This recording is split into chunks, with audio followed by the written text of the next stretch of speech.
السلام عليكم ورحمة الله. بسم الله الرحمن الرحيم. الحمد لله رب العالمين وصلى الله على محمد وآله الطاهرين. اللهم صل على محمد وآل محمد.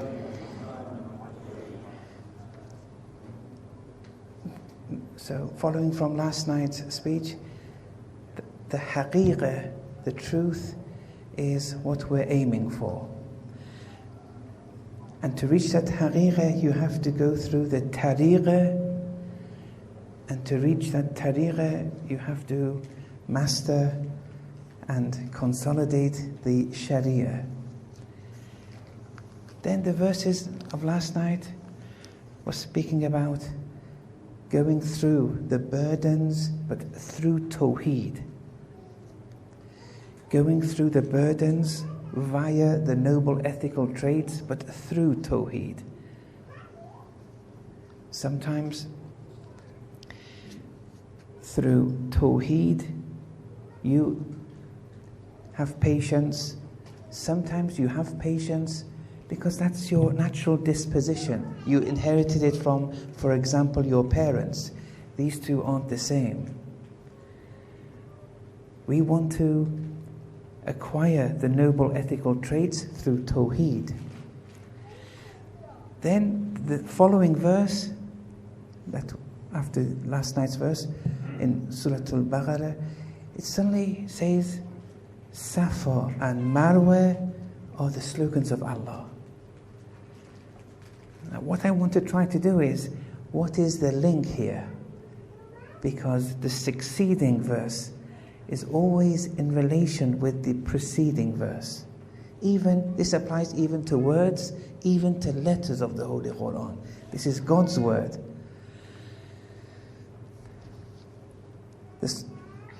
Those scholars of the letter of the law, they may just say this Safa and Marwa is a start of a new section of the chapter. But scholars of the spirit of the law, they say no, this is not accidental. It's in relation to the previous verse too. There's a link, there's a connection. What is this Safa and Marwa, and how is it linked to Tawheed and the acquisition of Tawheed? Here, with your permission, we have to go and speak about Safa and Marwa as a preliminary, and then we'll enter the main discussion. So, Safa and Marwa, they're in Mecca, and you all know the rites of Hajj. It comes after doing the tawaf and doing the salat of tawaf. Then you go and you walk between Safa and Marwa 7 rounds, starting from Safa, and you end in Marwa. Safa means being refined, being polished. And in addition to its significance on a par with the Sharia, but on a par with the Tariqah, it's a state of the heart. It's a state of the heart. The heart in the Quran is always mentioned in relation to the metaphysical. لَهُمْ قُلُوبٌ لَا يَفْقَهُونَ بِهَا, for example. It says their hearts, they have hearts, but they don't يَفْقَهُونَ. And يَفْقَهُونَ is mentioned in several places of the Quran. Wherever يَفْقَهُونَ is mentioned, and wherever in the Quran it speaks of people not having this fiqh in the literal sense, this knowledge in the literal sense, it's a knowledge of the metaphysical, not knowledge of the physical realm. We see this in many places of the Holy Quran. They don't have knowledge of the metaphysical, of the unseen. And it says their hearts, they don't have access. Why? It should do. through our hearts we have access to the metaphysical. Through the eyes of the hearts we see Allah. Through the eyes of the hearts we see angels, and so on and so forth.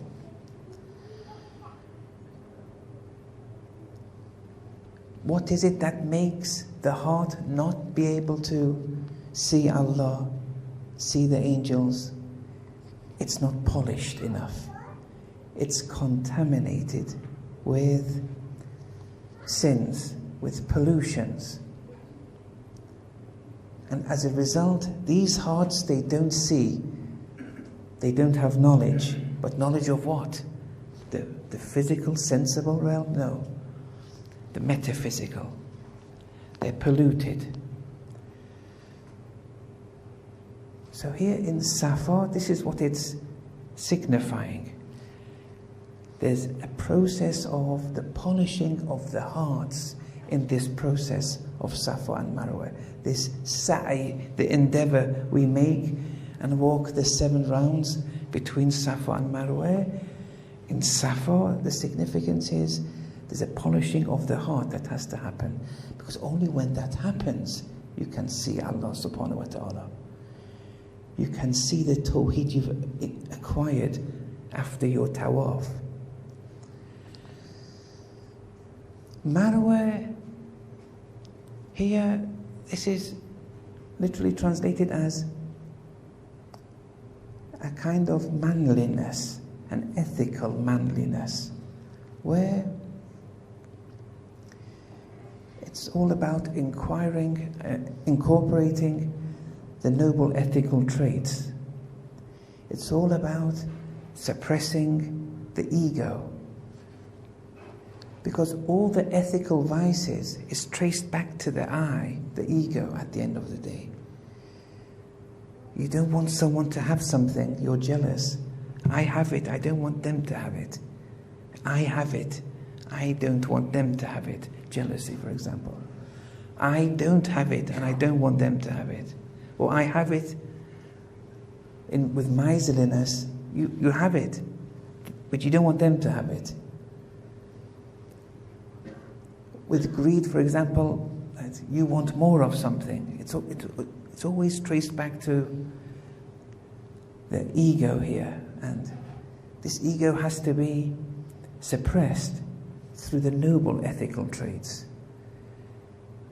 That if you believe that it's not yours, you wouldn't be after that thing. You wouldn't have greed.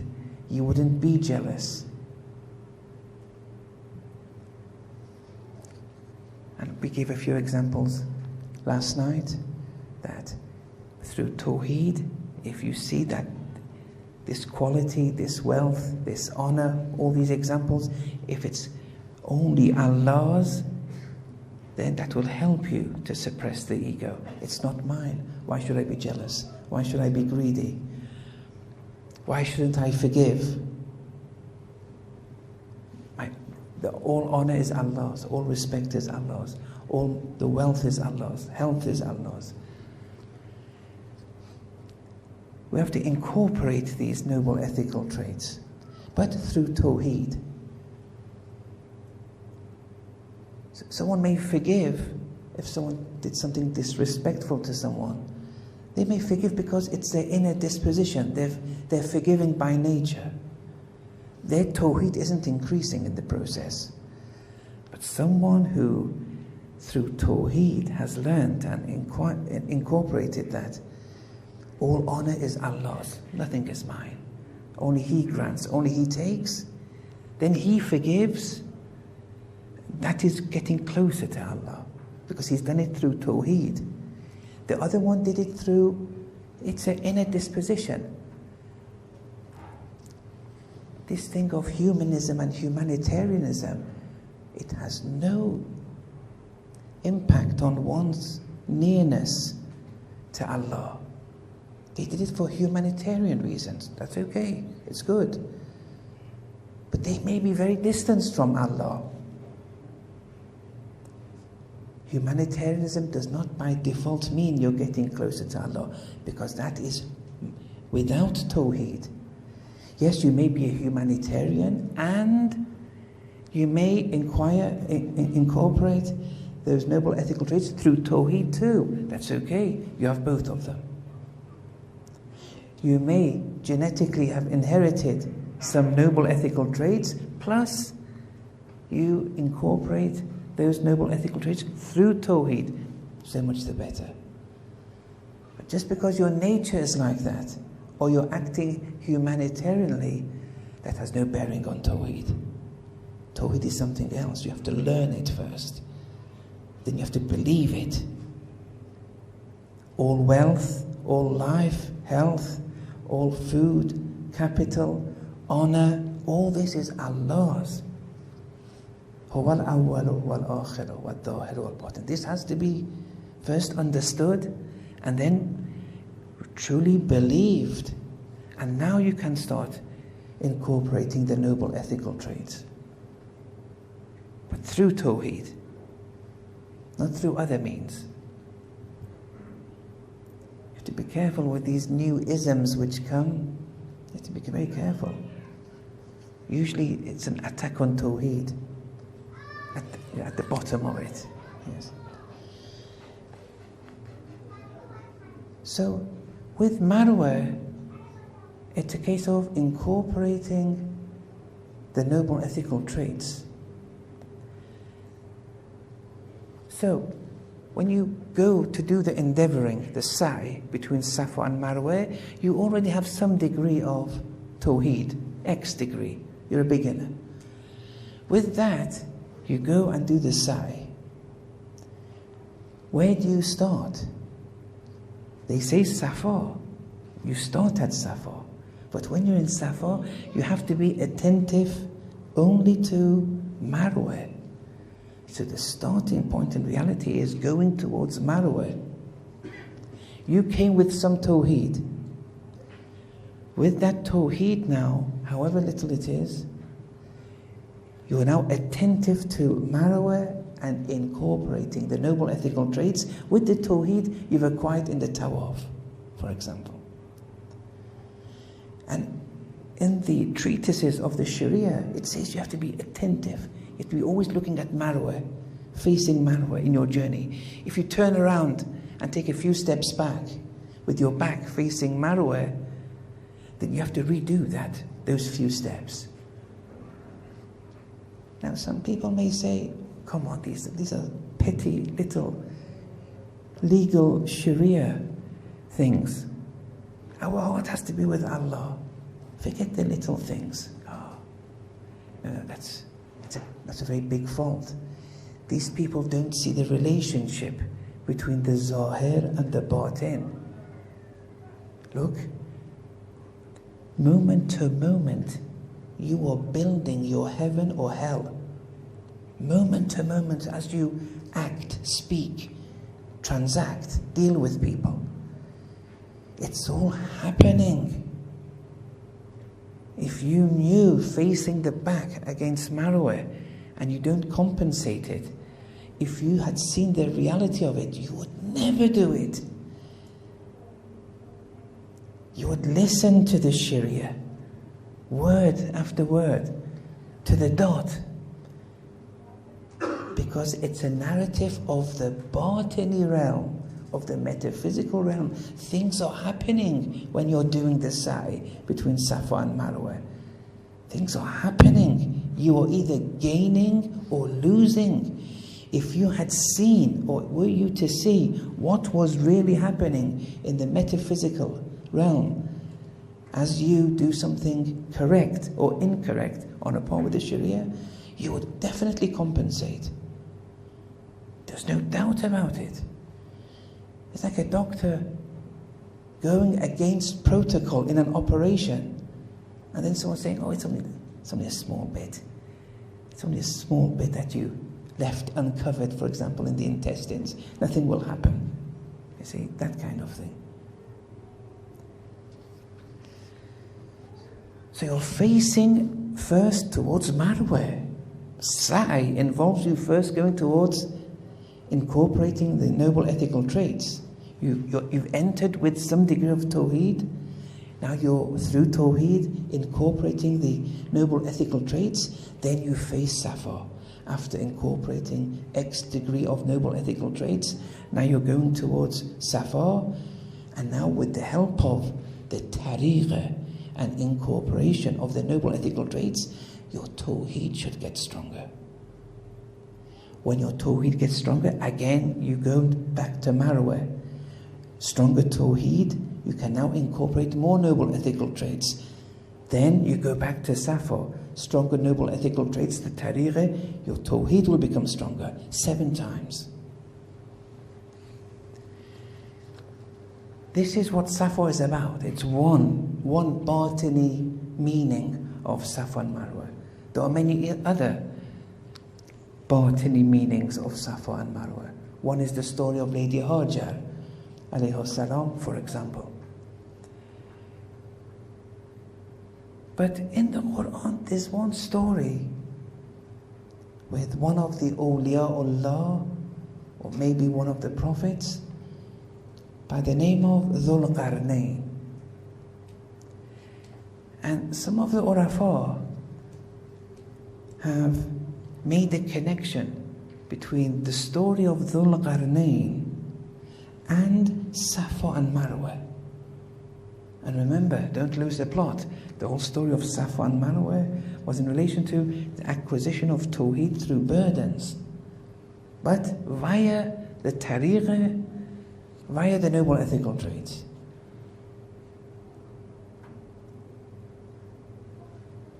Before we go to the story of Dhul Qarnayn, one has to appreciate, and this is a tool that the Urafa use primarily in tafsir of the Quran, that these stories of the prophets in the Quran and these stories of individuals that we have in the Quran, in addition to the historical narrative that they are a reality, they did happen, we don't deny it, but it's a story of the I too.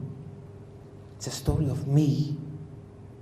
So when it gives a story of Nabi Ibrahim, I too have an Ibrahimi dimension within me which I can cultivate, and I can, as a result, become more and more Ibrahimi, more Musawi, more Isawi, and so on and so forth.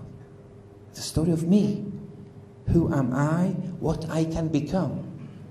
However, I can become more and more Pharaoh-like too. Qarun-like, Haman-like. Even with the story of Karbala too, the same applies. The stories of Ahlul Bayt. The story of Qasim, for example, alayhi salam. I have a Qasimi dimension. I can become Qasim-like. I can become Ali Akbar-like, Abbasi-like, and so on and so forth. It's always, in addition to the superficial historical narrative, in addition to that, it's a story of the I, on what I can become. I can become Shimr too. I can become Pharaoh-like too. One of the Urafa, in a very important treatise, he writes that if you claim you're better than Pharaoh, you've lost spiritually. It's just that Pharaoh had all that power and he did all that oppression. We don't have that power. If we had the power of Pharaoh, if we really had so much power that we can eliminate any person or persons at a touch of a key, me and you would have definitely been worse than him. It's just that we don't have it. We can just go on the pulpit and very easily say, Pharaoh is bad, and we're all better than him. Even this Arif in his book, he said, even if you think you're better than the Pharaoh, you've lost. Yes. Anyway, so here the story of Dhul Qarnayn, it has a historical narrative. Now, who was Dhul Qarnayn? We really don't know. It's very difficult. There's a lot of mention of him in the Old Testament. Allama Tabatabai has written over 20 pages in Al-Mizan on the historical aspects, and he goes through different possibilities. He doesn't find an answer, but he says that possibility that is least inconsistent is Cyrus, the king. He says with Cyrus, there are some inconsistencies, but it's the least inconsistent. And Cyrus was an Iranian king, so it's very good for the Iranian lobby there. But he says there are some inconsistencies, and at the end he says we don't know. But when he goes through the 5 or 6 different alternatives, this seems to be the least inconsistent. It's worthwhile to do a master's or your essay, a title, some research on this issue. It's definitely worth it. Allama Tabatabai has taken it thus far. You can read it, see the mechanisms of how he's approached the issue, and then you go one step further. You may have access to other materials. It's definitely something of interest. Here, I won't be going too much into the historical narrative too much. I want to go through the batini aspects of this story. So I'll go through the verse of the Quran and then go through the batini meanings of it and see how all this is linked with this endeavor of Safa and Marwa, and how it all helps you to increase with your Tawheed. وَيَسْأَلُونَكَ عَنْ ذِي الْقَرْنَيْنِ. So they ask you about Dhul Qarnayn. قُلْ سَأَتْلُ عَلَيْكُمْ مِنْهُ ذِكْرًا. Say, I'll recite to you a mention of him. إِنَّا مَكَّنَّا لَهُ فِي الْأَرْضِ. We established for him on the earth. Now, here the earth, ard, we have traditions from Ahlul Bayt, where ard, in addition to the physical earth, the surface area of the earth, in the batini sense, it's referring to one's body and heart, one's kingdom, but the kingdom of oneself, the ard, one's outer and inner faculties. Here, the verse says, we've established for Dhul Qarnayn. So here, Dhul Qarnayn, in the batini sense, is the I, me. And here Allah has established for us in, for example, your kingdom, your body. وَآتَيْنَاهُ مِنْ كُلِّ شَيْءٍ سَبَبًا. And He's brought forth of everything a way. He's given a way in relation to everything. Because you, as a human being, you have the potential to manifest all of Allah's attributes. And whatever cause you see in this world, whatever thing that is happening, it's one of Allah's attributes in play. And you, as a human being, you can manifest those attributes. For example, in the physical realm, in this infinite physical realm, all of Allah's attributes are in play and manifesting. But also in you, the individual, you can manifest all of Allah's attributes too. We've established for him, in himself, in his body, and we've brought forth everything for him a way. Whatever he wants to do, we've given him that way to do it.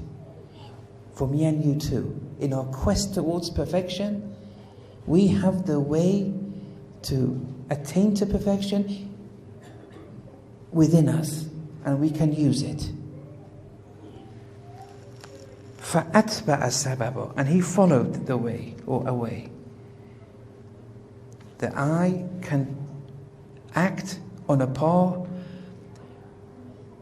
with that which is on a par with Allah's will, and use and be a manifestation of those divine attributes. It's possible, we can do it. We are the true Khalifatullah. We can manifest Allah's attributes more than other entities. Now, with that potential that we have, حَتَّى إِذَا بَلَغَ مَغْرِبَ الشَّمْسِ. Now, it's showing here Dhul Qarnayn, he's traveling from the west to the east. He's traveling. He first says, until he reached a place where the sun sets. Okay? And this happened, it's a historical narrative, it happened, it really did. And he went to the west of a given land. Now the eye has to endeavor and travel introspectively within us, from west to east. It starts from the west, our inner traveling. He traveled to a place where the sun sets. It's becoming darker. The sun's light is becoming less. The sun is setting. And the verse reads, وَجَدَهَا تَغْرُبُ فِي عَيْنٍ هَمِئَةٍ. And he saw the sun as if it's going into a muddy water. You know, when you see the sun from afar, and there's an ocean in between, it's as if it's going inside the water.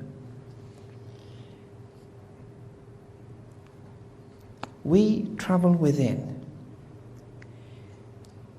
This ghurub, the setting of the sun, has a zahiri meaning, the sun setting. It has a batini meaning, when the divine attributes of Allah are not reflecting much and are lessening. It's a sign of the nafs here. Nafsul ammara. The divine attributes of Allah are at a low. You have to introspect within you. Dhul Qarnayn went to such a place where the sun was setting, as if it was entering muddy waters. وَوَجَدَ إِنْدَهَا قَوْمًا. He perceived at that place a people. You introspectively, you go and travel within you those places that you know Allah's attributes aren't manifesting as they should, where your spirituality is failing, where divine light is setting. Dhul Qarnayn, the eye, saw a people there.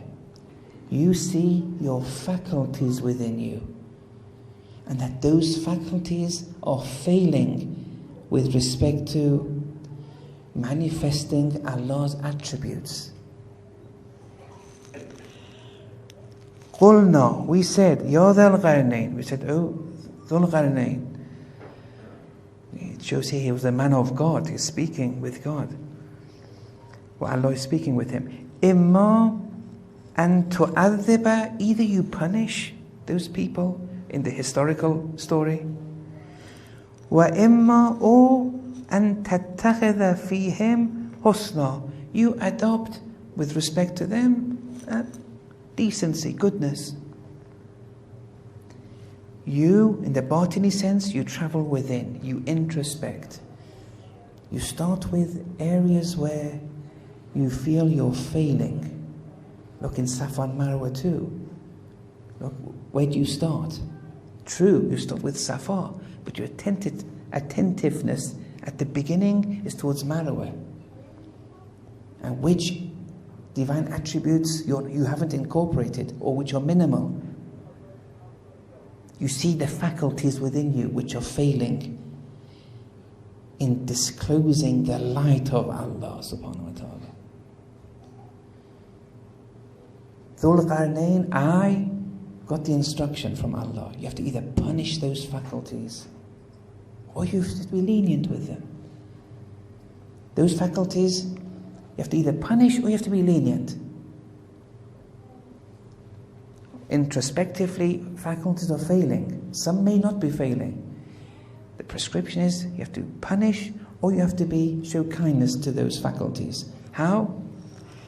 Qala, Dhul Qarnayn said, Amma man dhalama, one who does wrongdoing, fasawfa nu'adhibuh, we'll punish them. I'm going to punish them. If they did wrongdoing, we're going to punish them. ثم يرد إلى ربه فيعذبه عذابا نكرا. And then they're going to be consigned to Allah, and Allah will punish them a terrible punishment. Because some sins that we do, if you don't repent for it, you're going to be punished in the hereafter. It's only when you repent you won't be punished in the hereafter. So, you introspect. The faculties you see, they're not manifesting Allah's attributes. They're failing in their function. Punish it. Make sure you punish them. If you haven't expressed or displayed generosity, if you were miserly, if you were jealous, if you never forgave, even if it wasn't your fault, if you never gave, provided, if you were miserly, arrogant, greedy, the 7 deadly sins, you have 7 rounds that you have to sort this out. You have to punish it. For example, you're miserly. Punishing has one way. You give a bit more money every day. Usually, you do this under the auspices of a mentor, usually. I'm not saying you have to have a mentor. But usually these kind of things, if you do it for yourself, it may get out of hand. The mentor's primary purpose is for you not to burn your spiritual motor. He wants you to do this slowly, in gradation. You may get out of control and suddenly decide to give all your wealth, for example, and cause a misery for all those living with you, and so on and so forth.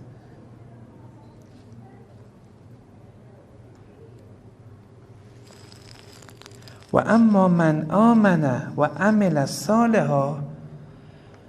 Going back to the historical story, those who do have belief and do good actions, فَلَهُ جَزَاءً الْحُسْنَى, they will have a good reward.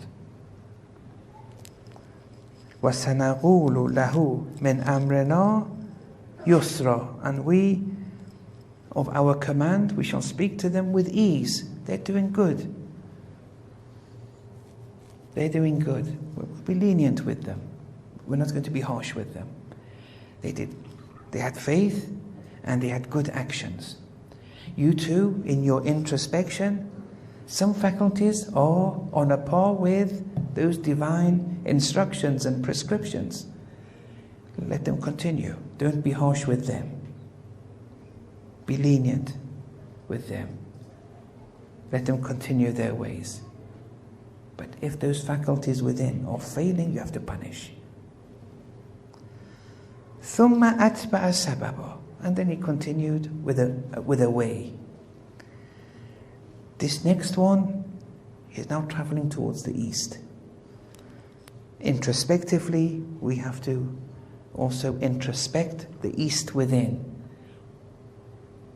What does east mean? West was gharb, qurub, where the sun sets. East is shuruq and sharq, where the sun rises. The divine attributes of Allah manifest more. The light of Allah is disclosing. حتى إذا بلغ مطلع الشمس, until he reached a place where the sun is rising. وجدها تطلع على قوم, and what he perceived was this sun was rising over a people. He's now in another land with another people.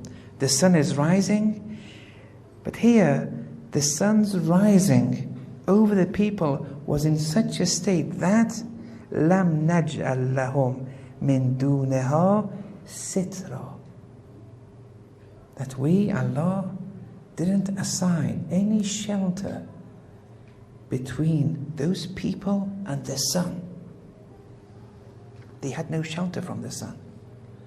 But this was the place where Allah's attributes were shining forth in the batini sense. When you're in the ihram, for men of course, one of the prerequisites is you can't cover your head. It has to be open to the sun. However hot the weather is, you can't cover your head. And in the traditions, it speaks of Allah's mercy shining and pouring over you, moment to moment, as your head is unsheltered from the sun. Allah's attributes pouring over you, it has no limits. The manifestation and disclosure of Allah's attributes, the divine, has no limits. And so those faculties within you, there are some faculties where the sun is shining, rising high. It's unsheltered. There's no limit to how much it can grow.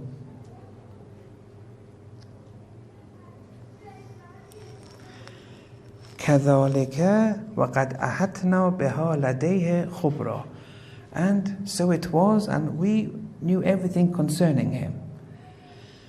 ثُمَّ أَتْبَعَ السَّبَبَ. Then he followed the way. This is a third journey. حَتَّى إِذَا بَلَغَ بَيْنَ السَّدَّيْنِ. He had reached an area which had two mounts. وَجَدَ مِن دُونِهِمَا قَوْمًا. There in between the two mounts, or besides it, he saw a people. In the previous one, it was a people which were unsheltered. And here, that introspective journey is you shouldn't limit yourself in relation to how much of Allah's attributes shine before you or onto you. Don't limit yourself. There's no limit to goodness. Keep on going. Don't stop. Goodness doesn't have an end to it. But in this third journey now, he goes to a people between two mountains. These people, لا يكادون يفقهون قولا. They barely understand a word. But يفقهون, it means they barely have any access to the metaphysical. It's a heart, it's you, me, that we're living in this world and we hardly have any access to the metaphysical realm. We're totally intoxicated in this physical realm, totally drowned in it, in the worldly life. And when there's talk of entering the metaphysical, we treat it more as an ideal talk. It's because we're so bare. It's because we're so bare. We think it's only this physical world. He sees a people there who hardly understand the word. In the batini sense, there's no access to the metaphysical realm. They are bare spiritually.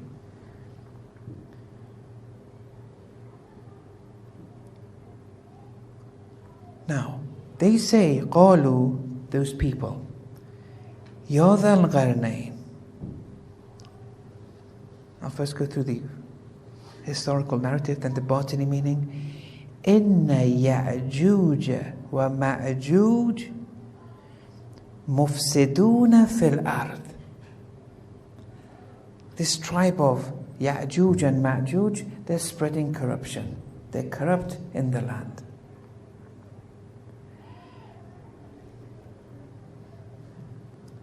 In the Batini sense, there are people. They were in between two mounts. They're being afflicted with the tribes of Ya'juj and Ma'juj. These tribes are causing corruption in the land, in one's kingdom, one's inner kingdom. The Urafu have interpreted Ya'juj and Ma'juj as the two appetites of Ghadab, the conquering appetite, and Shahwa, where one's after one's whims and lust and those kind of things. These are two appetites. These two are corrupting my kingdom inside. Here I'm living in an area between two mounts, but I can't live comfortably because the faculties, or the appetites rather, of the Qadabiyya and the Shahawiyya, these appetites are corrupting me. I'm conquering things which I shouldn't. I'm overactive in certain things which I shouldn't be. As a result, I'm not a human, I'm an animal. Lahum qulubun, but it's la yafqahuna biha. They have no access to the hereafter. The two mounts are the mounts of faith, iman, and action. I'm living besides these two. But these two, where I'm living, this faith and action are totally corrupted by the two tribes, Ya'juj and Ma'juj, my Qadabiyya and Shahawiyya appetites. It's polluting me. And my faith, my actions are all compromised. Then the people say to Dhul Qarnayn, فَهَلْ نَجْعَلْ لَكَ خَرْجًا? Shall we assign to you some money, some capital? أَلَا أَن تَجْعَلَ بَيْنَنَا وَبَيْنَهُمْ سَدًّا, so that you, Dhul Qarnayn, can assign a barrier between us and those tribes. Or in the inner sense, shall we give you something so that you, the soul, can assign some barrier so that the conquering nature of ours and that being after lust and shahwa, that be a barrier between those appetites and us, so we're not ruled by these non-human appetites, or rather appetites that make you more and more animalistic, the conquering and animalistic traits.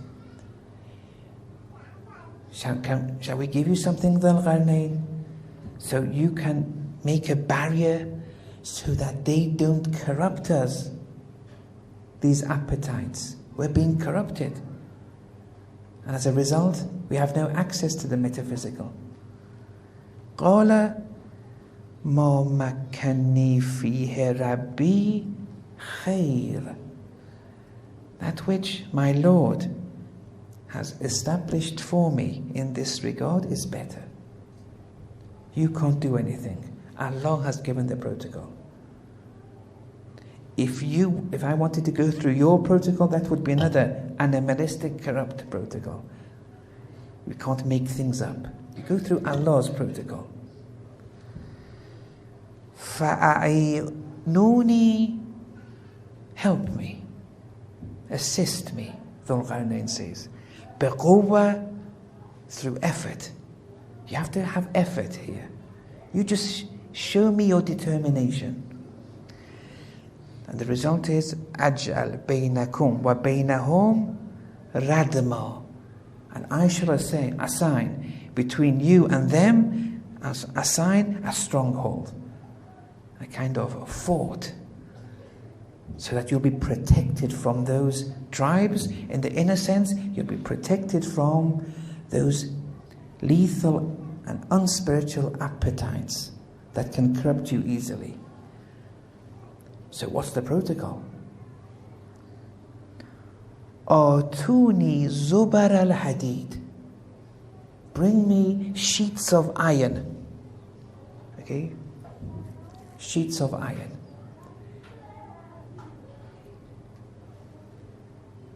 Hatta idha sawa bayna as-sadafayn.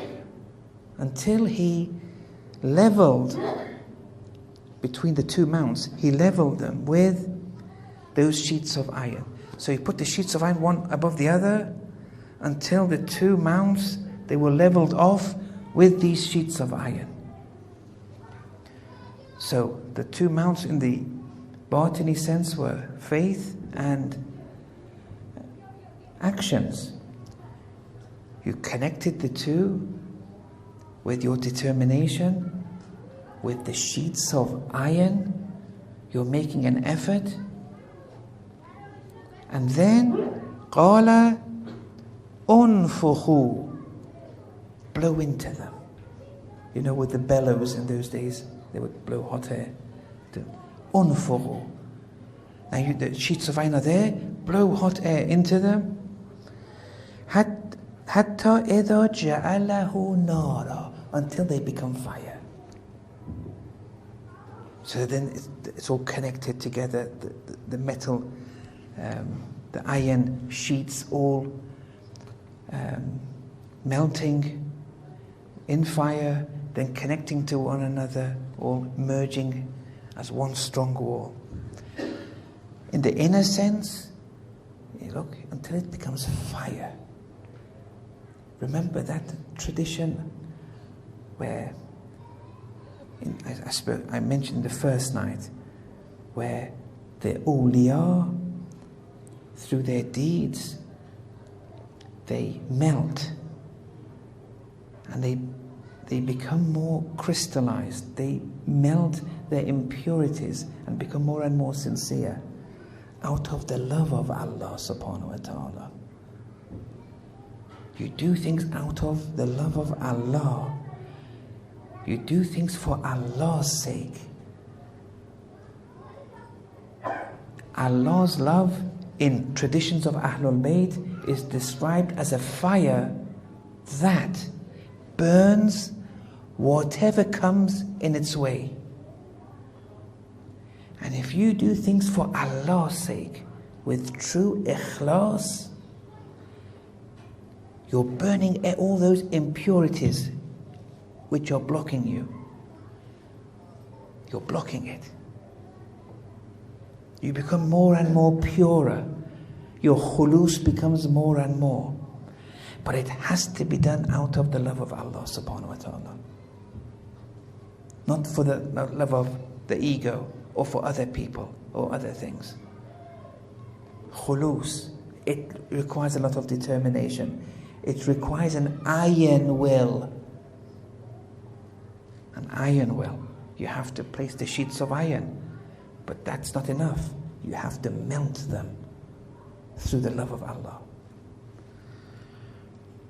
قال آتوني أفرغ علي قطرة. Then bring me copper to pour over it. Because even if you have khulus in the beginning, that sincerity, sometimes it may wear out. You add copper to it, so it doesn't wear out. You know, copper has that effect. So it doesn't oxidize, so to speak. In chemistry, you've done it all. You place that effect, so you're protecting it. You don't allow it to wear out. And then it continues. Ya'juj and Ma'juj weren't able to penetrate the wall. And if you do that, then you would grow towards Allah. Your sa'i between safa, polishing of the heart, and marwa, incorporating Allah's attributes, would be complete. And this we have to learn Tawheed and acquire Tawheed this way. And that's what we mean by the tariqah. And then Allama said, to master the tariqah, you have to master though the sharia. The sharia is that determination. The letter of the law, do it. You have to show some determination. The letter of the law has to be abided by. You have to prove yourself.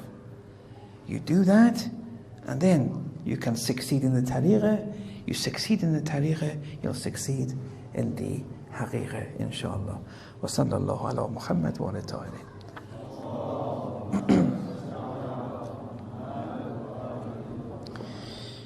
Continuing with the poems of Umman Samani, here in relation to Imam Hussein, he's written a lot, and it's usually in relation to the spiritual states of Imam Hussein on the day of Ashura. I've just chosen 1.5 pages here to go through. گشت تیغ لا مثالش گرم سیر از پی اثبات حق و نفی غیر. So his sword, Imam Hussein's sword, his unique sword, entered into action. La misal, it's unique, it doesn't have any like. But some people have commentated on it like, it's like the la in Arabic. You know, in Arabic, the la is twofold. A sword which is twofold, like, like that, like that. These are different interpretations they have. Like Dhul Faghar, for example, was like that. But Imam Hussein didn't use Dhul Faghar because of the status of Dhul Faghar. It has to be protected. And it's now with the 12th Imam. But the stronger interpretation is that it's a unique sword, because the sword of the Imam, it doesn't kill out of anger or,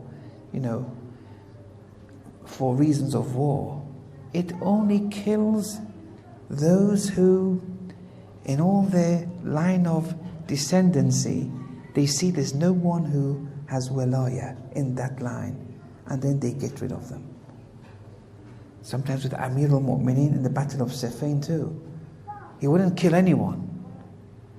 If there was someone who many generations in the future would have an offspring who has belief in walaya, they wouldn't kill that person. Amir al-Mu'mineen wouldn't kill that person. Maybe other family members they would, but he wouldn't. The Ma'soom wouldn't. The sword of the Ma'soom is unique. Imam Hussein the same. He wouldn't just kill anyone. He would choose who he has to get rid of. And it's only those who, in all their future descendants, they won't have anyone who believes in walaya, they'll get rid of them. So with this unique sword, he started defending haqq and negating other than haqq. ریخت بر خاک از جلادت خون شرک، شست ز آب وحدت از دین زنگ و چرک. So with utmost chivalry, he spilled the blood of shirk onto earth. With the water of Tawheed, he cleansed the complexion of religion from all forms of rust and pollution. جبرائیل آمد که ای سلطان عشق، یک تاز عرصه میدان عشق. Jibreel came, entered his presence and said, O Sultan of love, O unique one in the battlefield of love. دارم از حق بر تو ای فرخ امام، هم سلام و هم تحیت هم پیام. O good Imam, I have for you a message from Allah, both greetings and a message. Jibreel came to Imam Hussein and said, I have a message from Allah for you. When? In the midst of Ashura. گوید ای جان حضرت جان آفرین، مر تو را بر جسم و بر جان آفرین. He, Allah says, Jibreel is saying this, that Allah says, O dear one, to Imam Hussein, bravo upon you, your body and your soul. محکمی ها از تو میثاق مراست، روسپیدی از تو عشاق مراست. You have performed my pledge over you with strength. Allah is saying to Imam Hussein through Jibreel. My lovers have become luminous through you. این دویی باشد ز تسویلات نفس، من توام ای من تو، در وحدت تو من. This dualism that Allah on one side and the Imam on the other side, and they're two separate things, there's no unity. This dualism stems from the deception of the soul. I am you, O me, who is you. In unity you are me. Remember that tradition? لا فرق بينهم وحبيبهم. There's no difference between the Ahlul Bayt and Allah. It's just that they are the worshippers of Allah. They are the creation of Allah. But they're manifesting only Allah's attributes. They're not manifesting anything else. It's like the sun and the moon. The moon is doing nothing and is nothing but reflecting the sun's light. So light-wise, there's no difference between them. Whatever the moon is reflecting, it's the sun's traits and attributes. Nothing outside the sun. Yes, the sun is much more powerful, much more important hierarchy-wise. But the moon isn't manifesting anything outside the jurisdiction of the sun. چون خودی را در رهم کردی رها، تو مرا خون من تو رایم خونبها. Since you've discarded your ego in my way, you are my blood and I am your blood money. Remember that tradition in the beginning of the 10 nights? That I am the blood money of one who loves me and I love them, and me loving them, I will kill them, eliminate the ego. And by me killing them, their blood money is upon me, Allah. And what is that blood money? I am their blood money. But it's only Allah's attributes now in that person. That Allah's attributes has filled that person. مصدری و ماسوا مشتق تو راست، بندگی کردی خدایی حق تو راست. You are the source, the master. In Sarf, we have a master. And everything, all those conjugations stem from the master. They should teach this kind of tawheed at that stage when you're doing Sarf. Allah, mastari, you are the source. Wa ma seva, other than you, mushtaq to راست. They're conjugations of you. They're manifestations of you. You executed servitude, godliness is your right. هرچه بودت داده اندر رحم. All that you had, you gave in my way. Allah is saying to Imam Hussein. در رهت من هرچه دارم میدهم. And in your way, all that I, Allah, have, I'll give for you. کشتگانت را دهم من زندگی، دولتت را تا ابد پایندگی. Those who are slain in your way, I shall give them life, true life. The shuhada are alive. They're alive and in work, at work. And they have control and exert their influence even in this world. Even though the physical aspect of them, they've passed away. But Allah says, the slain ones in your way, I will grant them life. So they're still at work, even in this realm. And your governance, I shall assign permanency. Your governance over the hearts of the people. The love of Hussein over the governance of the love of Hussein over the hearts of the people will be an eternal feature that I will give. And you see it today. It's always getting more and more. Shah گفت, Imam replied to Jibreel, ای محرم اسرار ما, محرم اسرار ما از یار ما. Imam replied, O one who is akin to our secrets, Jibreel. You are akin, you're familiar, you're mahram to our secrets. Familiar of our secrets on behalf of Allah, as yar ma. گرچه تو محرم به صاحب خانه ای, لیک تا اندازه بیگانه ای. Look at the states of Imam Hussein in Ashura. He says, although you are mahram, akin, familiar to the owner, and that is Allah, you're familiar with Allah. Nevertheless, you are to some extent non-mahram and alien. آنکه از پیشش سلام آورده ای و آنکه از نزدش پیام آورده ای, he from whom you've brought salams and he, Allah, from whom you, Jibreel, have brought a message, بی حجاب اینک هم آغوش من است. بی تو رازش جمله در گوش من است. He, Allah, right now, He's embracing me. And without you, Jibreel, all His secrets are in my ears. از میان رفت آن منی و آن تویی, شد یکی مقصود و بیرون شد دویی. This meanness and you-ness has disappeared between us, me and Allah. Oneness has been intended, two-ness has left.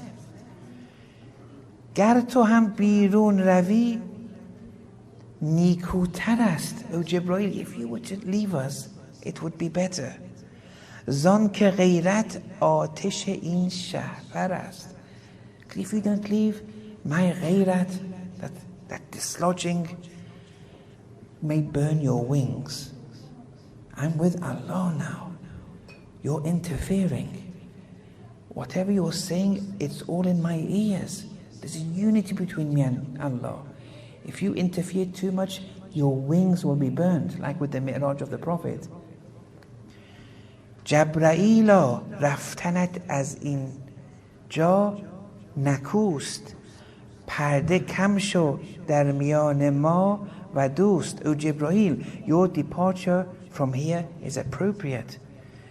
Lessen your veiling between my friend and I, between Allah and me. رنجش تب مرا مایل مشو, در میان ما و او حائل مشو. Don't be an inconvenience to me, Jibreel. Imam Hussein is saying, don't be a veil between me and him. از سر زین بر زمین آمد فراز. Now Imam Hussein, from the horse's saddle, he goes on the floor, on earth, but faraz, ascending. Usually you go on the earth falling.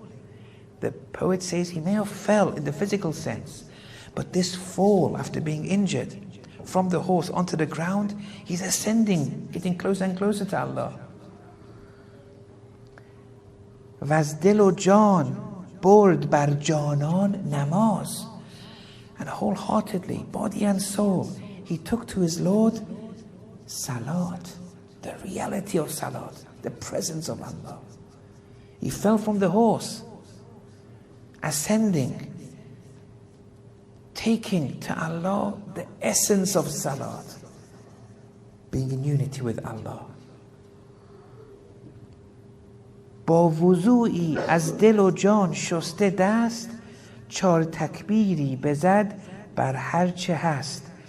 With a wudu where he poured his heart and soul onto his hands. He executed the 4 takbirs over all that is. For example, in the adhan, the 4 takbirs, where you say Allahu Akbar, Allah is greater than whatever you assign or describe Him as. Only Him. گشته پرگل ساجدی امامش، غرق اندر خون نمازی جامش. Soaked in blood by this time, his turban in sajda became red. Soaked in blood were the clothes of his salat. بر فقیه از آن رکوع و آن سجود، گفت اسرار نزول و هم صعود. For the faqih, he's concerning the ruku and sajda, Imam is disclosing the secrets of humility and ascending to Allah.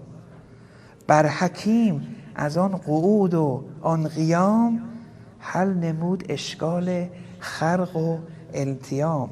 For the Hakim too, concerning the sitting and standing in Salat, he solved the secrets to coming out from the material realms and getting to the metaphysical realms. و آن سپاه ظلم و آن احزاب جور، چون شیاطین مر نمازی را به دور. That army of wrongdoers and those allies of oppression, like the shayateen, Satans, they surrounded the salat. تیر بر بالای تیر بی دریغ، نیزه بعد از نیزه، تیغ از بعد از تیغ. One after the other, without delay, firing the arrows. Spear after spear, sword after sword. قصه کوتاه. The poet ends here. Let me finish here. Let me shorten this story. This is towards the end now of his poems. شمر دل جوشن رسید، گفتگو را آتش خرمن رسید. Then Shem comes and does what he does. And the poet says here, I can't explain that level of Tawheed at that state. And he ends the poem. All the verses that he mentioned, he ends here. Because he says, I can't now disgrace myself by trying to go into such states of what he had attained to. Okay. وصلى الله على محمد وعلى الطاهرين. يا رب الحسين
اشف صدر الحجاب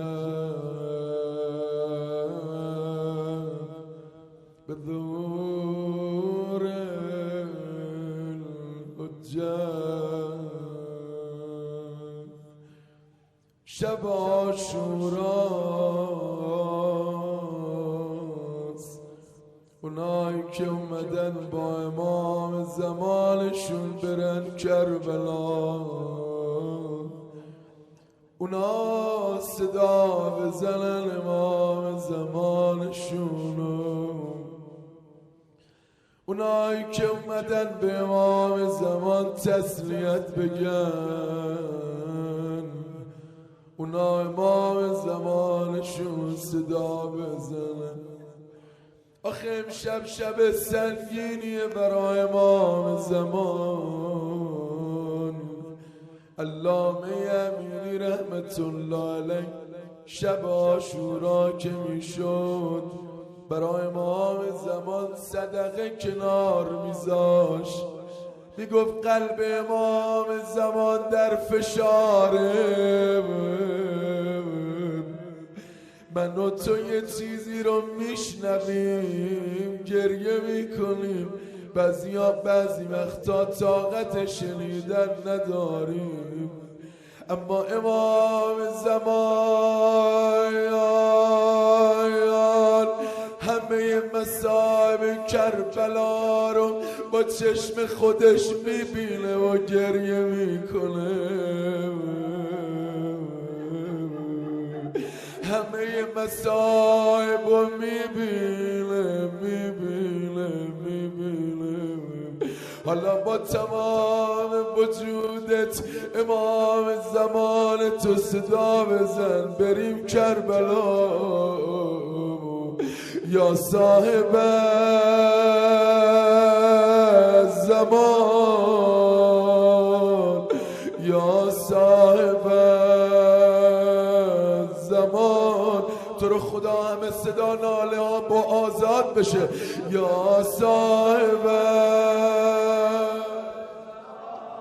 کسی نباشه امام زمانش صدا نزنا.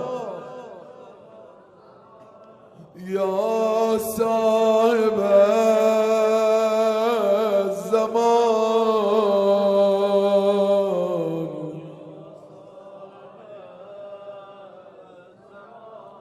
آقا جان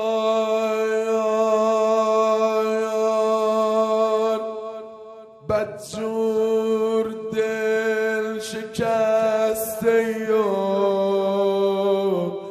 گریه میکنی،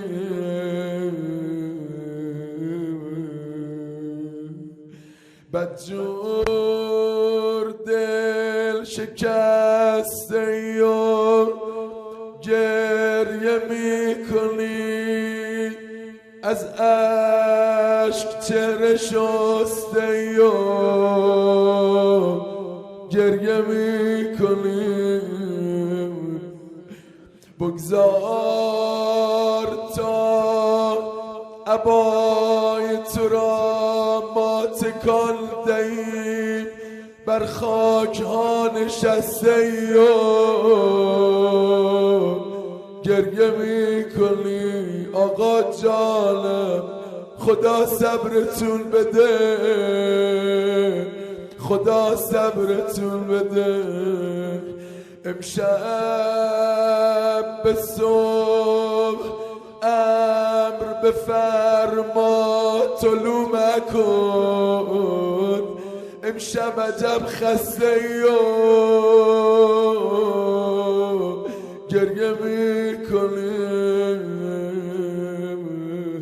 مگه امشب چه خبره، فردا شب چه خبره؟ امشبی را شهدین در حرمش مهمان است، مکن ای صبح طلوع، مکن ای صبح طلوع. اما فردا چی؟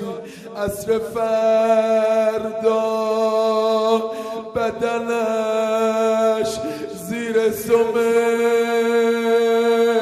اسبان است، مکن ای صبح طلوع، مکن ای صبح طلوع.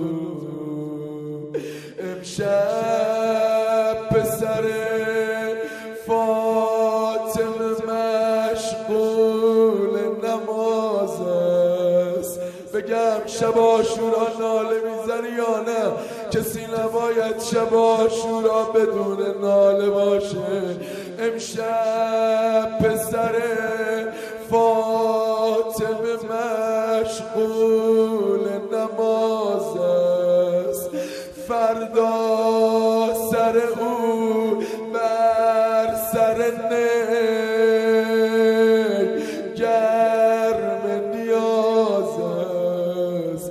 به فردا و به امشب امان از دل زینب، به فردا و به دل زینب. امشب به فلک نغمه قرآن حسین است، اما فردا به زمین پیکر اوریان حسین است. به فردا و به امشب امان از دل زینب، امان از دل زینب. امشب نگه زینب کبراست به سویش، فرداست که فنوار زند خون ز گلویش. به فردا و به امشب امان از دل زینب. اما سخت‌ترین مصیبت فردا مصیبت وداع امام حسین با خیماشم. اجازه بدن امام زمان روزه بخوانم، مدد بدن آقا جانم. چقدر امام زمان با این مصیبت گریه کرده. جدشون حسین وقتی دید همه یارانش از دست داده، تک و تنها شده، غریب و بیاور شده، اومد بر آخرین بار با خیمه ها ودا کنه. صدا زد آی سکینه، آی ام کلثوم، آی رباب، آی زینب، منم رفتم خداحافظ. همه از خیمه بیرون آمدن، دور امام حسین حلقه زدن، هی دارن گریه میکنن، ناله میزنن. سکینه گفت بابا ما رو برگردان مدینه، تو این بیابونا ما رو به کی میسپاریم؟ آخ همه دارن ناله میزنن. آقا همه رو آرام کرد، سوار بر مرکب داره میره طرف میدان، اما دید یکی با گریه داره صداش میزنه. برگشت دید خواهر زینبه، هی میگه مهلت مهلا، یا الله مهلت مهلا، یا ابن زهرا. حسین صبر کن، کجا داری با عجله میری؟ بذار کمی خواهر تو رو ببینه، انقدر برا رفتن عجله نکن. ای سایه سرم حسین صبر کن نرو، حالا که مضطرم حسین صبر کن نرو. اصلا خودت بگو که چگونه بدون تو طاقت بیاورم. حسین صبر کن نرو، بی تو نفس کشیدنم کند می شود، تنها برادرم. حسین صبر کن نرو، بعد از فراق مادر و بابام و مجتبی امید آخرم. حسین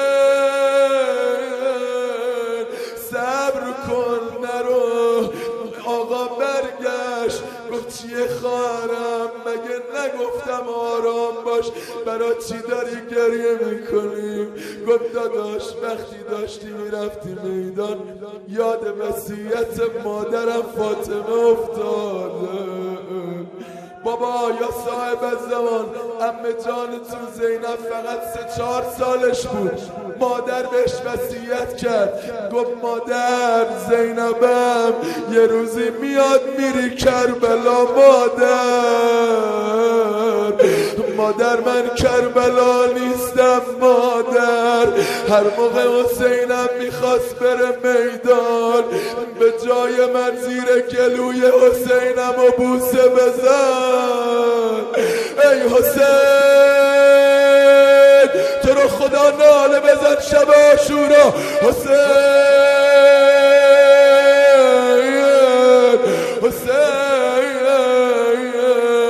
میگن امام حسین از مرکب پیاده شد، زینب جلو آمد دست انداخت گردن برادر، زیر گلوی برادر و بوسه زد. اما میگن آنقدر این برادر و خواهر با هم گریه کردن که نزدیک بود بیهوش بشن، از حال برن. اما اینجا زینب کنار برادر زیر گلوی برادر و بوسه زد. اما یا صاحب الزمان آجرک الله یه لحظه ای آمد، عمه جانتون زینب اومد تو گودی قتلگاه. یا الله داره دنبال برادر میگرده، بین کشته داره میگرده، این طرف اون طرف برادر رو پیدا نکرد. ایستاد گفت داداش بگو خودت بگو کجایی، من که پیدات نکردم. یه دفعه صدای ناله‌ای بلند شد، گفت الیه اخیه، یعنی خواهر بیا گم شدت اینجاست. اومد زینب آمد، این صدای ناله از زیر شمشیر شکستا و نیزه شکستا همه رو کنار زد زینب. اما دید یه بدن بی سره. ای حسین ای حسین ای حسین. اما میخوان یه بدن رو بشناسن، یا از صورت میشناسن یا از لباسش میشناسن یا یه انگشتری در دست داشته باشه. اما بیبی زینب نگاه کردی تن سر نداره، یه نگاه کرد پیراهن به تن نداره، نگاه کرد دید انگشتر تو دست حسین نیست. صدا زد انت اخی حسین.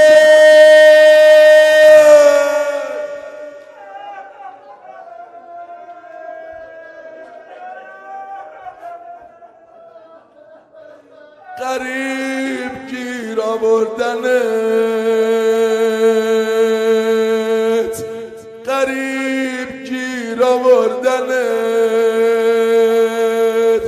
تشنه سر بریدنت.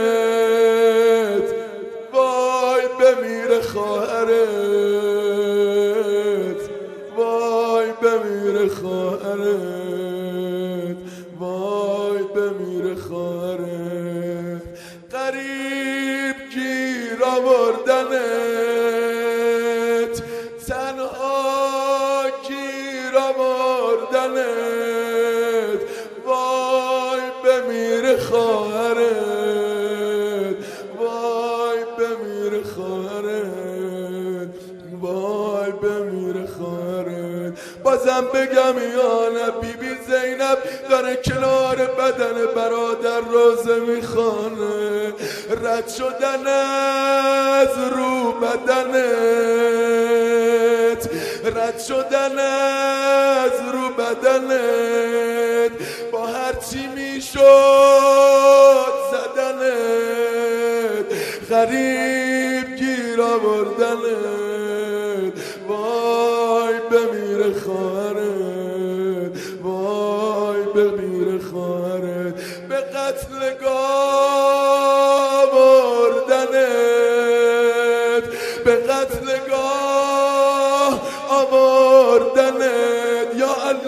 به نیزه ها سپردنت، با لبتش نکشتنت. وای بمیر خواهرت، وای بمیر خواهرت. وقتی شناخید بدن برادرش حسینه، هرچی نگاه کرد دید جای سالمی به این بدن نمانده. بیبی زینب کجای این بدن رو بوسه بزنه، اما کاری کرد دوست و دشمن با بیبی زینب گریه کردن. همه دارن نگاه میکنن ببینن این خواهر کنار بدن برادر چه میکنه. یا صاحب الزمان دیدن همه جانتون زینب خم شد، این لبا رو گذاشت به رگای بریده. حالا ناله بزن بگو یا حسین